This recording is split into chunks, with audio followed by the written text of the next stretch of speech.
श्री राम कृष्ण वचनामृत के 12वें भाग को प्रारंभ करते हैं। श्री राम कृष्ण कहते हैं, जीव 4 दर्जे के कहे गए हैं: बद्ध, मुमुक्षु, मुक्त और नित्य।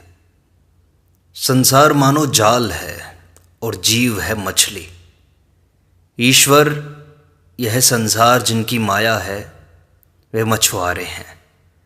जब मछुआरे के जाल में मछलियां पड़ती हैं, तब कुछ मछलियां जाल चीर कर भागने की अर्थात मुक्त होने की कोशिश करती हैं। उन्हें मुमुक्षु जीव कहना चाहिए। जो भागने की चेष्टा करती हैं, उनमें से सभी भाग नहीं सकती। 2-4 मछलियां ही धड़ाम से कूदकर भाग जाती हैं। सब लोग कहते हैं वह बड़ी मछली निकल गई। ऐसे ही 2-4 मनुष्य मुक्त जीव हैं। कुछ मछलियां स्वभावतः ऐसी सावधानी से रहती हैं कि कभी जाल में आती ही नहीं। नारद आदि नित्य जीव कभी संसार जाल में नहीं फंसते, परंतु प्रायः अधिकतर मछलियां जाल में पड़ जाती हैं। फिर भी उन्हें होश नहीं कि जाल में पड़ी हैं, अब मरना होगा। जाल में पड़ते ही जाल सहित इधर से उधर भागती हैं और सीधे कीच में घुसकर देह छिपाना चाहती हैं। भागने की कोई चेष्टा नहीं, बल्कि कीच में और गड़ जाती हैं। ये ही बद्ध जीव हैं। बद्ध जीव संसार में अर्थात कामिनी कांचन में फंसे हुए हैं, कलंक सागर में मग्न हैं, पर सोचते हैं कि बड़े आनंद में हैं। जो मुमुक्षु या मुक्त हैं, संसार उन्हें कूप जान पड़ता है, अच्छा नहीं लगता। इसीलिए कोई कोई ज्ञान लाभ, ईश्वर लाभ हो जाने पर शरीर छोड़ देते हैं, परंतु इस तरह का शरीर त्याग बड़ी दूर की बात है। बद्ध जीवों, संसारी जीवों को किसी तरह होश नहीं होता। कितना दुख पाते हैं, कितना धोखा खाते हैं, कितनी विपदाएं झेलते हैं, फिर भी बुद्धि ठिकाने नहीं आती। ऊंट कटीली घास को बहुत चाव से खाता है, परंतु जितना ही खाता है उतना ही मुंह से खून गिरता है, फिर भी कटीली घास को खाना नहीं छोड़ता। संसारी मनुष्यों को इतना शोक ताप मिलता है, किंतु कुछ दिन बीते कि सब भूल गए। औरत गुजर गई या बदचलन निकली तो फिर ब्याह कर लेता है। बच्चा मर गया, कितना दुख पाया, पर कुछ ही दिनों में सब भूल जाता है। बच्चे की वही माँ जो मारे शोक के अधीर हो रही थी, कुछ दिन बीत जाने पर फिर बाल संवारती, जूड़ा बांधती और गहनों से सजती है। इसी तरह मनुष्य बेटी के ब्याह में कुल धन गंवा बैठता है, परंतु हर साल बेटियों को पैदा करने में घाटा नहीं होने देता। मुकदमेबाजी से घर में एक कौड़ी नहीं रह जाती, तो भी मुकदमे के लिए लोटा डोर टांगे फिरते हैं। जितने लड़के पैदा हुए हैं, अच्छा भोजन, अच्छे कपड़े, अच्छा घर उन्हीं को नहीं मिलता। ऊपर से हर साल एक और पैदा होता है। कभी कभी तो सांप छछुंदर वाली गति होती है, न निगल सके न उगल सके। बद्ध जीव कभी समझ भी गया कि संसार में कुछ है नहीं, सिर्फ गुठली चाटना है, तो भी वह उसे छोड़ नहीं सकता, ईश्वर की ओर मन नहीं ले जा सकता। केशव सेन के एक आत्मीय को देखा। उम्र कोई 50 साल की थी, पर ताश खेल रहा था, मानो ईश्वर का नाम लेने का समय नहीं आया। बद्ध जीव का एक और लक्षण है, यदि उसको संसार से हटाकर किसी अच्छी जगह पर ले जाओ तो वह तड़प तड़प कर मर जाएगा। विष्ठा के कीट को विष्ठा ही में आनंद मिलता है, उसी से वह हृष्ट पुष्ट होता है। उस कीट को अगर अन्न की हांडी में रख दो तो वह मर जाएगा। एक भक्त पूछता है, बद्ध जीवों के मन की कैसी अवस्था हो कि मुक्ति हो जाए उनकी? श्री रामकृष्ण कहते हैं, ईश्वर की कृपा से तीव्र वैराग्य होने पर इस कामिनी कांचन की आसक्ति से निस्तार हो सकता है। जानते हो तीव्र वैराग्य किसे कहते हैं? बनत बनत बनी जाई, चलो राम भजो, यह सब मंद वैराग्य है। जिसे तीव्र वैराग्य होता है उसके प्राण भगवान के लिए व्याकुल रहते हैं। जैसे अपनी कोख के बच्चे के लिए माँ व्याकुल रहती है। जिसको तीव्र वैराग्य होता है वह भगवान को छोड़ और कुछ नहीं चाहता। संसार को वह कुआं समझता है। उसे जान पड़ता है कि अब डूबा मैं तो। आत्मियों को वह काला नाग देखता है। उनके पास से उसको भाग जाने की इच्छा होती है और भागता भी है वो। घर का काम पूरा कर लें तब ईश्वर की चिंता करेंगे, यह उसके मन में आता ही नहीं। भीतर बड़ी जिद रहती है।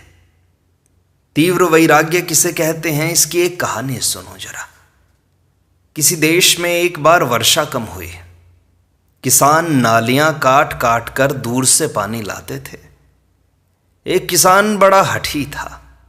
उसने एक दिन शपथ ली कि जब तक पानी न आने लगे, नहर से नाली का योग न हो जाए, तब तक बराबर नाली खोदूंगा। इधर नहाने का समय हुआ। उसकी स्त्री ने लड़की को उसे बुलाने भेजा। लड़की बोली, पिताजी दोपहर हो गई, चलो तुमको माँ बुलाती है। उसने कहा, तू चल, हमें काम है।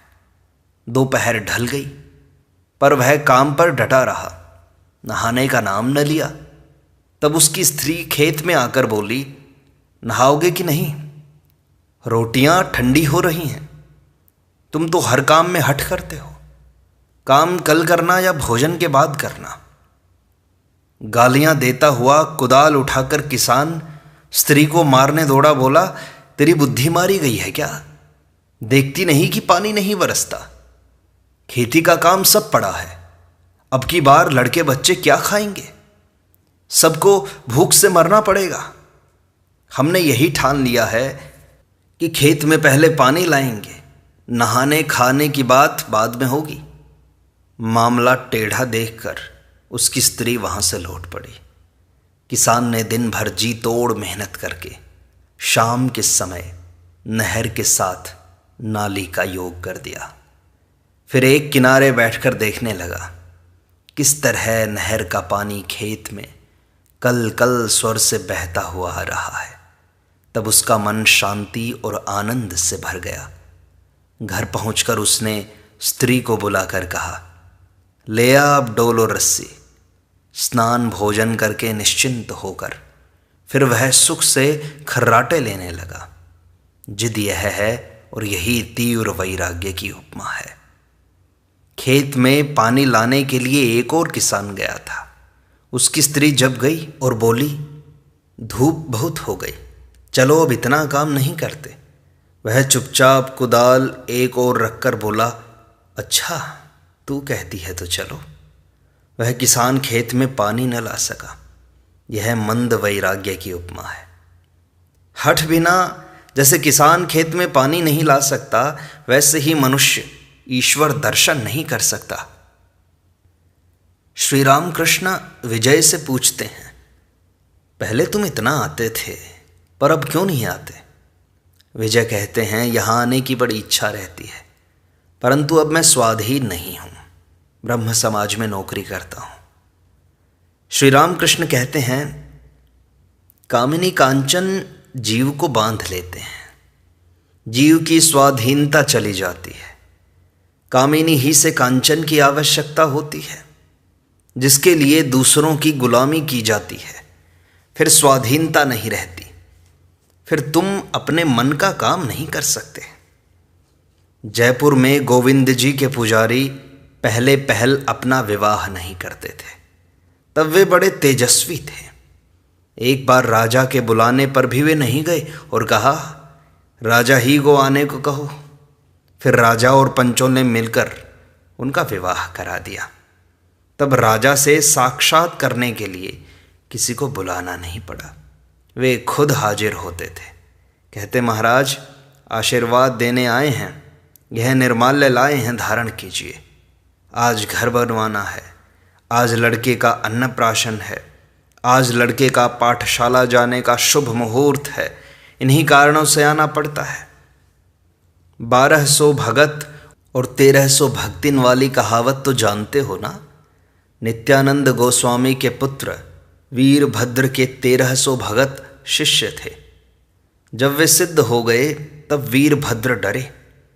वे सोचने लगे कि ये सब के सब सिद्ध हो गए, लोगों को जो कह देंगे वही होगा, जिधर से निकलेंगे वही भय है, क्योंकि मनुष्य बिना जाने यदि कोई अपराध कर डालेंगे तो उनका अहित होगा। यह सोचकर वीरभद्र ने उन्हें बुलाकर कहा, तुम गंगा तट से संध्या उपासन करके हमारे पास आओ जरा। भगत तब ऐसे तेजस्वी थे कि ध्यान करते ही करते समाधि मग्न हो गए। कब ज्वार का पानी सिर से बह गया इसकी उन्हें कोई खबर ही न थी। भाटा हो गया, तथापि ध्यान भंग न हुआ। 1300 भक्तों में से 100 समझ गए कि वीरभद्र क्या कहेंगे। आचार्य की बात को टालना नहीं चाहिए, अतएव वे तो खिसक गए। वीरभद्र से साक्षात नहीं किया। रहे 1200 भगत, वे वीरभद्र के पास लौटकर आए। वीरभद्र बोले, ये 1300 भक्ति ने तुम्हारी सेवा करेंगी, तुम लोग इनसे विवाह करो। शिष्यों ने कहा, जैसी आपकी आज्ञा, परंतु हम में से 100 न जाने कहाँ चले गए। उन 1200 भक्तों के साथ एक एक सेवा दासी रहने लगी। फिर उनका वह तेज तपस्या बल न रह गया। स्त्री के साथ रहने के कारण वह बल जाता रहा, क्योंकि उसके साथ उनकी स्वाधीनता जाती रही। तुम लोग स्वयं यह देखते हो, दूसरों का काम करते हुए क्या कर रहे हो।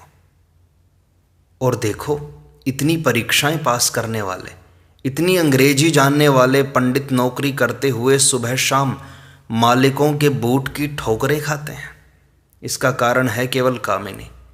विवाह करके यह हरी भरी दुनिया उजाड़ने की इच्छा नहीं होती, इसलिए यह अपमान, दास्ता की यह इतनी मार है। यदि एक बार उसके तीव्र वैराग्य से भगवान मिल जाएं, तो फिर स्त्रियों के प्रति आसक्ति नहीं रह जाती। घर में रहने से भी स्त्री की लालसा नहीं होती, फिर उससे कोई भय नहीं रहता। यदि एक चुंबक पत्थर बड़ा हो और एक छोटा, तो लोहे को कौन खींच सकता है? बड़ा ही खींच सकता है ना। ईश्वर बड़ा चुंबक है और कामिनी छोटा चुंबक है, तो भला कामिनी क्या कर सकेगी। तो एक भक्त ने पूछा, महाराज फिर क्या स्त्रियों से घृणा करें? श्री रामकृष्ण कहते हैं, जिन्होंने ईश्वर लाभ कर लिया है वे स्त्रियों को ऐसी दृष्टि से नहीं देखते जिससे भय हो। वे यथार्थ देखते हैं कि स्त्रियों में ब्रह्ममयी माता का अंश है और उन्हें माता जानकर उनकी पूजा करते हैं। श्री रामकृष्ण विजय से कहते हैं, तुम कभी कभी आया करो, तुम्हें देखने की बड़ी इच्छा होती है। विजय कहते हैं, ब्रह्म समाज का काम करना पड़ता है, इसलिए हर समय नहीं आ सकता, अवकाश मिलने पर आऊँगा। श्री रामकृष्ण कहते हैं, देखो आचार्य का काम बड़ा कठिन है। ईश्वर का प्रत्यक्ष आदेश पाए बिना लोक शिक्षा नहीं दी जा सकती। यदि आदेश पाए बिना ही उपदेश दिया जाए तो लोग उस ओर ध्यान नहीं देते। उस उपदेश में कोई शक्ति नहीं रहती।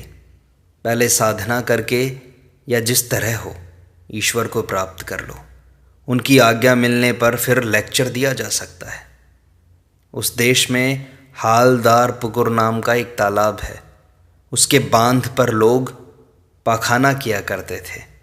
जो लोग घाट पर आते थे वे उन्हें खूब गालियां देते थे, खूब गुलगपाड़ा मचाते थे, परंतु गालियों से कोई काम न होता था। दूसरे दिन फिर वही हालत होती थी। अंत को कंपनी के चपरासी नोटिस लटकाए गए कि यहाँ शौच के लिए जाना सख्त मना है, न मानने वाले को सजा दी जाएगी। इस नोटिस के बाद फिर वहाँ कोई शौच के लिए नहीं गया। ईश्वर के आदेश के बाद कहीं भी आचार्य हुआ जा सकता है और लेक्चर भी दिया जा सकता है। जिसको उनका आदेश मिलता है उसे उनकी शक्ति भी मिलती है, तब वह आचार्य का काम कठिन हो तो भी कर सकता है। विजय पूछते हैं, महाराज, ब्राह्मण समाज में जो उपदेश दिए जाते हैं, क्या उनसे लोगों का उद्धार नहीं होता? श्री रामकृष्ण कहते हैं, मनुष्य में वह शक्ति कहाँ कि वह दूसरे को संसार बंधन से मुक्त कर सके। यह भुवन मोहिनी माया जिनकी है, वे ही इस माया से मुक्त कर सकते हैं। सच्चिदानंद गुरु को छोड़ और दूसरी गति नहीं है। जिसको ईश्वर दर्शन नहीं हुआ, उनका आदेश नहीं मिला, जो ईश्वर की शक्ति से शक्तिशाली नहीं है, उसकी क्या मजाल के जीवों का भव बंधन मोचन कर सके। मैं एक दिन पंचवटी के निकट झाऊ तल्ले की ओर जा रहा था। एक मेंढक की आवाज़ सुनाई दी। जान पड़ा कि सांप ने पकड़ा है। काफ़ी देर बाद जब लौटने लगा तब भी उस मेंढक की पुकार शुरू ही थी। बढ़कर देखा तो दिखाई दिया कि एक कौड़ियाला सांप उस मेंढक को पकड़े हुए है। न छोड़ सकता है न निगल सकता है। उस मेंढक की भी भव व्यथा दूर नहीं हो रही है। तब मैंने सोचा कि यदि कोई असल सांप पकड़ता तो 3 ही पुकार में इसको चुप हो जाना पड़ता। इस कौड़ियाले ने पकड़ा है, इसलिए सांप की भी दुर्दशा है और मेंढक की भी। यदि सद्गुरु हो तो जीव का अहंकार 3 ही पुकार में दूर होता है। गुरु कच्चा हुआ तो गुरु की भी दुर्दशा है और शिष्य की भी। शिष्य का अहंकार दूर नहीं होता, न उसके भवबंधन की फांस ही कटती है। कच्चे गुरु के पल्ले पड़ा तो शिष्य मुक्त नहीं होता। विजय कहते हैं, महाराज, हम लोग इस तरह बद्ध क्यों हो रहे हैं? ईश्वर को क्यों नहीं देख पाते? श्री रामकृष्ण कहते हैं, जीव का अहंकार ही माया है। यही अहंकार कुल आवरणों का कारण है। मैं मरा कि बला टली। यदि ईश्वर की कृपा से मैं अकर्ता हूँ यह ज्ञान हो गया तो वह मनुष्य तो जीवन मुक्त हो गया, फिर उसे कोई भय नहीं। यह माया या अहम मेघ की तरह है। मेघ का एक छोटा सा ही टुकड़ा क्यों न हो, पर उसके कारण सूर्य नहीं दिखाई पड़ते। उसके हट जाने से ही सूर्य दिखाई पड़ते हैं। यदि श्री गुरु की कृपा से एक बार अहम बुद्धि दूर हो जाए तो फिर ईश्वर के दर्शन होते हैं। सिर्फ 2.5 हाथ की दूरी पर श्री रामचंद्र हैं जो साक्षात ईश्वर हैं, पर बीच में सीता रूपिणी माया का पर्दा पड़ा हुआ है। इसी कारण लक्ष्मण रूपी जीव को ईश्वर के दर्शन नहीं होते। यह देखो, तुम्हारे मुंह के आगे मैं इस अंगोछे की ओट करता हूं। अब तुम मुझे नहीं देख सकते, पर हूं मैं तुम्हारे बिल्कुल निकट। इसी तरह औरों की अपेक्षा भगवान निकट हैं, परंतु इस माया आवरण के कारण तुम उनके दर्शन नहीं पाते। जीव तो स्वयं सच्चिदानंद स्वरूप है, परंतु इसी माया या अहंकार से वे नाना उपाधियों में पड़े हुए अपने स्वरूप को भूल गए हैं। एक एक उपाधि होती है और जीवों का स्वभाव बदल जाता है। किसी ने काली धारीदार धोती पहनी कि देखना, प्रेम गीतों की तान मुंह से आप ही आप निकल पड़ती है। और ताश खेलना, सैर सपाटे के लिए निकलना तो हाथ में छड़ी लेकर, ये सब आप ही आप जुट जाते हैं। चाहे दुबला पतला ही हो, परंतु बूट पहनते ही सीटी बजाना शुरू हो जाता है। सीढ़ियों पर चढ़ते समय साहबों की तरह उछलकर चढ़ता है। मनुष्य के हाथ में कलम रहे तो उसका यह गुण है कि कागज का जैसा तैसा टुकड़ा पाते ही वह उस पर कलम घिसना शुरू कर देता है। रुपया भी एक विचित्र उपाधि है। रुपया होते ही मनुष्य एक दूसरी तरह का हो जाता है। वह पहले जैसा नहीं रह जाता। यहाँ एक ब्राह्मण आया जाया करता था। बाहर से वह बड़ा विनयी था। कुछ दिन बाद हम लोग कोन्नगर गए। हृदय साथ था। हम लोग नाव पर से उतरे कि देखा वही ब्राह्मण गंगा के किनारे बैठा हुआ है। शायद हवाखोरी के लिए आया था। हम लोगों को देखकर बोला, क्यों महाराज, कहो कैसे हो। उसकी आवाज़ सुनकर मैंने हृदय से कहा, हृदय सुना, इसके पास धन आ गया है। इसी से आवाज़ किरकिराने लगी है। हृदय हंसने लगा। किसी मेंढक के पास 1 रुपया था। वह एक बिल में रखा रहता था। एक हाथी उस बिल को लांघ गया। तब मेंढक बिल से निकलकर बड़े गुस्से में आकर लगा हाथी को लात दिखाने और बोला, तुझे इतनी हिम्मत कि मुझे लांघ जाए। रुपए का इतना अहंकार होता है, और जब व्यक्ति में अहंकार होता है तो वह ईश्वर से कोसों दूर हो जाता है। अहंकार का पर्दा ईश्वर दर्शन नहीं होने देता। अहंकार का पर्दा जब हटेगा तब ही ईश्वर दर्शन होंगे। मैं अकर्ता हूँ। जब तुम्हारा यह भाव होगा, कर्तापन नष्ट हो जाएगा, ईश्वर लाभ भी तभी होगा। इस प्रकार यह सत्संग का भाग यहीं संपूर्णता को प्राप्त होता है। शेष अगले अंक में।